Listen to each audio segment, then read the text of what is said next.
अस्सलाम वालेकुम।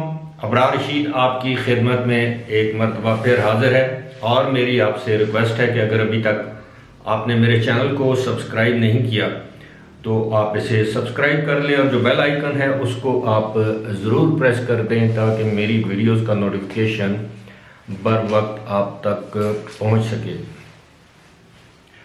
आज मेरे पास ख़बरें कह लें या मौज़ूआत कह लें, वो हैं 4।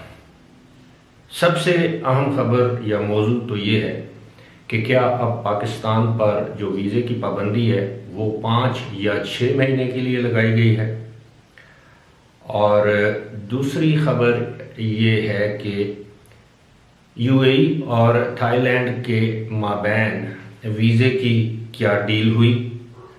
तीसरी खबर ये है कि शेख मोहम्मद ने यानी दुबई के हुक्मरान शेख मोहम्मद ने मुल्की और गैर मुल्की सयाहों को दावत क्यों दी।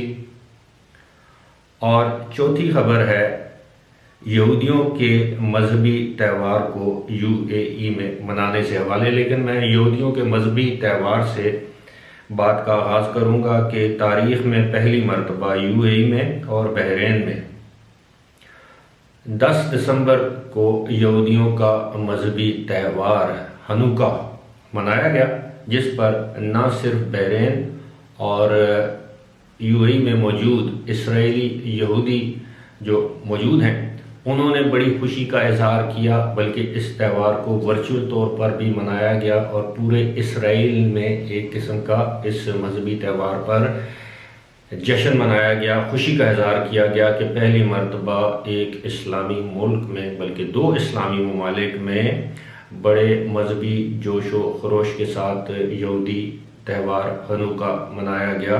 और इस हवाले से इसराइल के वज़ीर आज़म नेतन्याहू ने भी अपनी तहनीत का पैगाम भेजा और खुशी का इजहार किया। आपके इल्म में होगा कि सिनेगाग कहते हैं यहूदियों की इबादतगाह को, जिस तरह हमारी मसाजिद होती हैं जिनको मॉस्क कहते हैं, इस तरह की एक यूएई में बहुत बड़ी सिनेगाग या इबादतगाह यहूदियों के लिए ऑलरेडी ज़ेर तामीर है। लेकिन उसके कुछ हिस्सों में इबादत अब भी हो सकती है। और आपके इल्म में होना चाहिए कि 2 ऐसे इंस्टीट्यूट्स खोले जा रहे हैं दुबई और अबू धाबी में, जहां यूएई के शहरी और रेजिडेंट हिब्रू यानी इब्रानी ज़बान भी सीख सकते हैं और इसके लिए बड़ी तादाद में रजिस्ट्रेशन जारी है। अब मैं आता हूं कि यूएई और थाईलैंड के माबैन जो वीज़े की डील हुई है वो क्या है। तो यूएई और थाईलैंड ने गुज़श्ता रोज़ एक मुआहदे पर दस्तखत किए हैं, जिसके तहत डिप्लोमेटिक पासपोर्ट होल्डर और खुसूसी पासपोर्ट के हामिल अफराद दोनों ममालिक के उनको एक दूसरे मुल्क में जाने के लिए किसी वीज़े की ज़रूरत नहीं होगी और वो 90 दिन तक एक दूसरे के मुल्क में क़याम कर सकेंगे।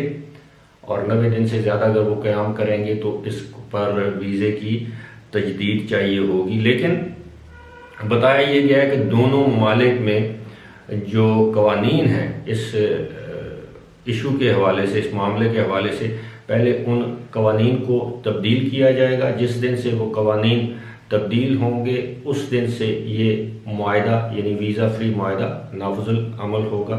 यहाँ पर यह भी बताया गया कि यूएई और थाईलैंड के दरमियान या माबैन बेहतरीन तजारती मरासिम भी कायम हैं और इससे तजारत को मज़ीद फ़रोग़ मिलेगा, सियाहत को फ़रोग़ मिलेगा।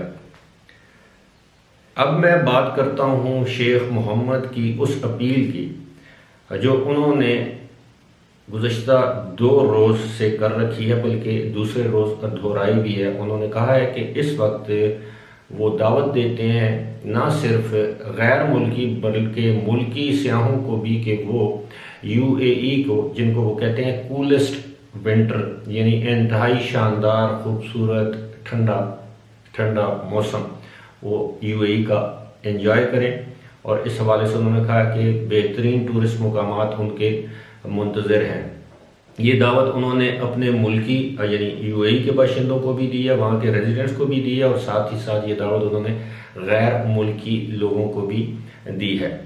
अब असल बात यह है, खबर तो आपको मिल जाती है, असल बात यह है कि ये पहली मर्तबा है कि यूएई या दुबई के हुक्मरान खुलकर आलमी बरादरी, आलमी सयाहों, मुल्की सयाहों और अपने खिते के सयाहों को अपील कर रहे हैं कि वो आएँ और वहाँ पर एंजॉय करें। इससे पहले कभी ऐसा नहीं हुआ, तो क्या ख़ास बात है कि इस मर्तबा इस तरह की अपीलें की जा रही हैं।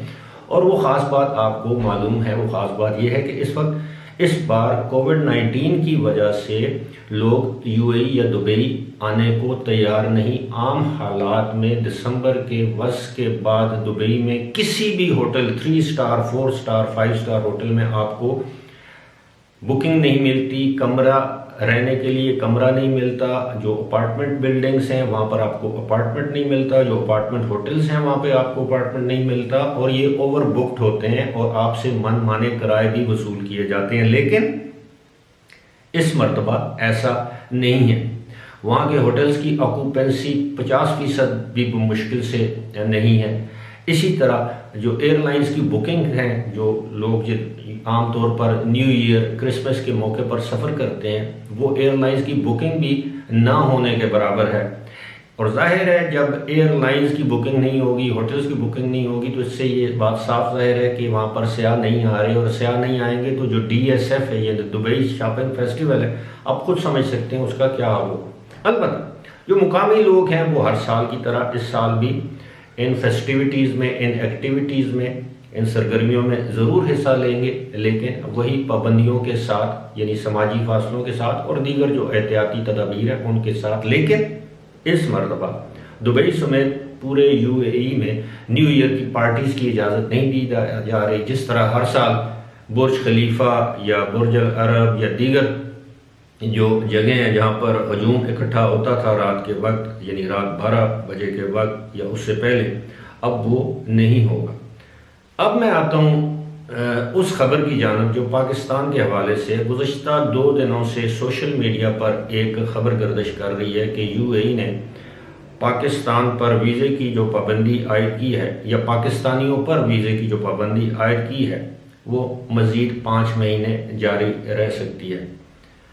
मैंने जब ये खबरें देखी तो इस हवाले से मैंने अपने तौर पर तहकीक की कोशिश की, और मैं आपको अपनी तहकीक और मालूमात की बिना पर बता सकता हूँ कि ऐसी कोई सरकारी खबर नहीं, सरकारी सतह पर ऐसा कोई ऐलान सामने नहीं आया। आप सबको मालूम है कि जब पाकिस्तान पर वीज़ों की पाबंदी आयद की गई तो उसका भी सरकारी सतह पर कोई ऐलान नहीं किया गया। इसी के साथ साथ मैं आपको ये भी बता दूँ कि ये जो पाबंदी आयद है इस वक्त, ये ता हुक्म सानी है। ये 1 दिन के बाद भी उठाई जा सकती है और 10 दिन के बाद भी उठाई जा सकती है, या 1 साल के बाद भी नहीं उठाई जा सकती। ये उनकी गवर्नमेंट का डिसीजन है, जब वो चाहेंगे ये पाबंदी उठा लेंगे। लेकिन इतना मैं आपको बता सकता हूँ कि हुकूमत पाकिस्तान के यूएई के साथ मुज़ाकरात जारी हैं, और हुकूमत पाकिस्तान को यकीन दिलाया गया है कि चंद दिनों तक, और जिससे मुराद मैं समझता हूँ ये है कि 31 दिसंबर के बाद विजिट वीज़े पर से पाबंदी उठा ली जाएगी, ताकि जो लोग हैं वो 15 जनवरी के बाद या 10 जनवरी के बाद जो पाकिस्तानी जेन्युइन विजिट वीज़े पर जाने वाले लोग हैं वो वहाँ पर जा सकें। फ़िलहाल इसी के साथ मुझे दीजिए इजाज़त। खुदा हाफिज़।